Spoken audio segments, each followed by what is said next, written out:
welcome to Archibuilt on Air. I am Christine Akume. Archibuilt on Air is brought to you by Archibuilt Development Services Limited, ADSL. This program is designed to showcase and enlighten the public on the activities in the built environment. Today's episode of Archibuilt on Air is super enlightening. Trust me, you do not want to miss a single bit of it. We'll take a short break, and when we return, there's so much for you packed up on today's episode. Don't go away.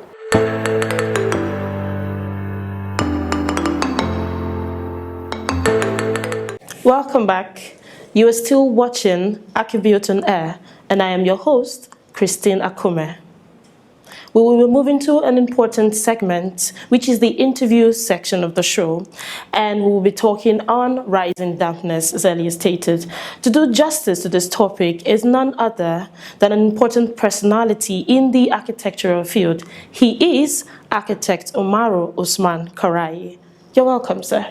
Thank you very much. Okay, sir, so what is rising dampness? Well, rising dampness, usually people see it in different ways, but the best way to look at it is a kind of phenomenon when moisture from the ground under the building rises up through the walls and maybe the floor as well, through capillarity, what we call capillarity. So it travels up, and that is why you start seeing some kind of wetness on the wall. Usually it's not more than 1.5 meters above the ground. That is what you usually see. Okay.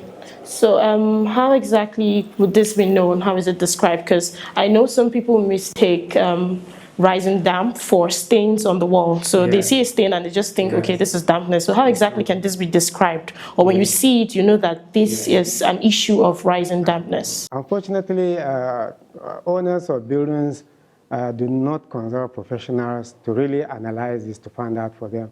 But the best way to know whether it is rising dampness, there are about 6 different symptoms that you can look for. Usually, you see a kind of tide marks, which is usually on the ground floor. You never see it upper floor. And then you see some kind of deposit of salt above. And this salt could be like the sulfate or nitrate or chloride that you start seeing there. And then you see a kind of stains at the lower level. And in most cases where it has been really for long, you see some flaking. You see, apart from the paint, even the plaster itself can start coming off, start weakening. So that is one of the ways to really know whether this is a rising down. And as I said earlier, it is only on the ground floor. You will not see it upper floor.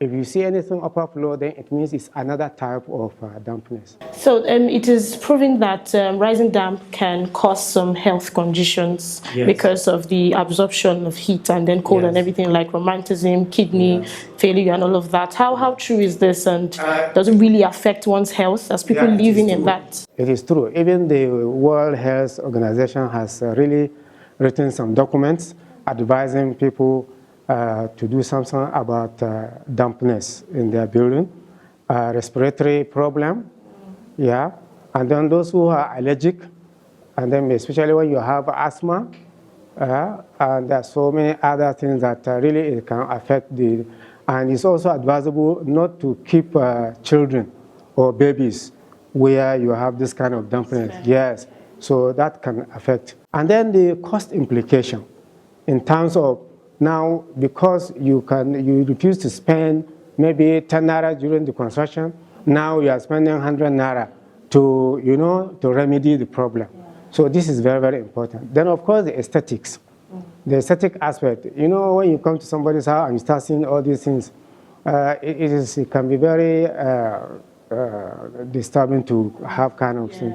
So those are the implications, that you can see. Okay, I think to a large extent we have done justice to this topic. Thank you very much, sir. All right, we will go on a short break, and when we return, the rest of the show will continue.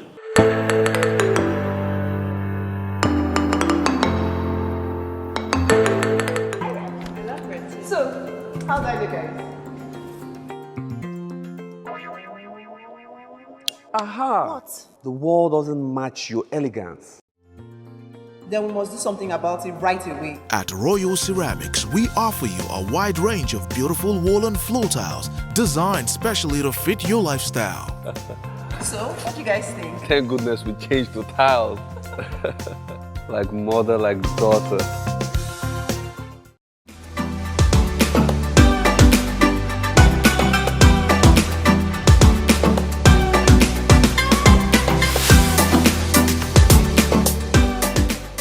You are still watching Archibuilt on Air. Now this is the technology segment. Do you know that there are several materials that you could use to solve the problem of rising damp?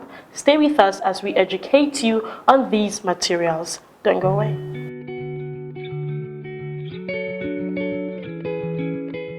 Some solutions to dampness can be done with the use of waterproofing acrylic rubber surface treatment for exposed rooftop slabs, terraces, flat roofs, and open seat-out in private buildings. The main component is a synthetic acrylic styrene copolymer. Once dry, it forms a layer that sticks strongly to the surface and is completely elastic. Such materials penetrates deeply into cracks and hollow, which follows expansions and contraction movement without splitting. For walls with rising dampness, the waterproofs retain and prevent pressure, protect concrete and masonry from constant damp and seepage dampening surfaces, turns down the capillary movement of water inside walls, allows the concrete to transpire without yellowing, and provides washable surface.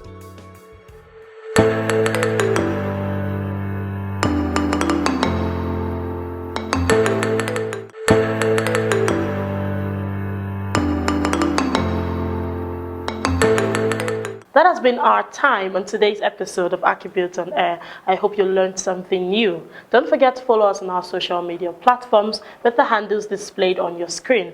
Until we meet again, same time, same station next week, I remain Christine Akume, saying bye for now.